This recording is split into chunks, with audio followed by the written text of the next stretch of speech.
എട്ടാമതായി, എല്ലാ രാജ്യങ്ങളുമായുള്ള ബന്ധം. ഇന്ത്യയുടെ വിദേശ നയം കഴിഞ്ഞ വർഷങ്ങളിൽ ഒരു പ്രത്യേക രീതിയിലാണ്.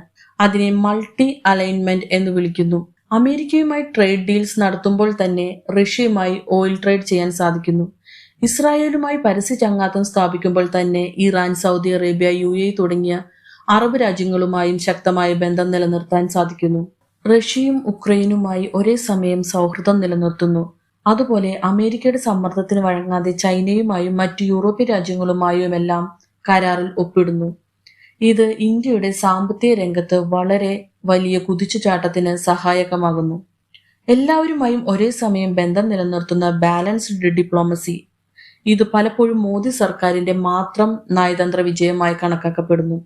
ചുരുക്കത്തിൽ, ഇറാൻ ഇസ്രായേൽ സംഘർഷത്തിൽ ഇന്ത്യ വെറും കാഴ്ചക്കാരനല്ല, മറിച്ച് ലോകത്തെ ഏറ്റവും വലിയ ഡിപ്ലോമാറ്റിക് മാസ്റ്റർ ഗെയിം കളിക്കുകയാണ് ഇന്ത്യ. രാജ്യത്തിന്റെ സമ്പദ് വ്യവസ്ഥയെയും പൗരന്മാരുടെ സുരക്ഷയെയും മുൻനിർത്തിയുള്ള ഈ നയം മോദിയുടെ നയതന്ത്ര മികവായി വിലയിരുത്തപ്പെടുന്നു.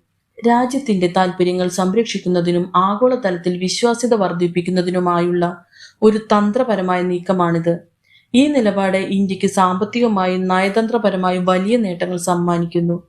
യുദ്ധം ഒന്നിനും ഒരു പരിഹാരമല്ലെന്നും ചർച്ചകളിലൂടെ സമാധാനം കണ്ടെത്തണമെന്നതുമാണ് ഇന്ത്യയുടെ ഔദ്യോഗിക നിലപാട്.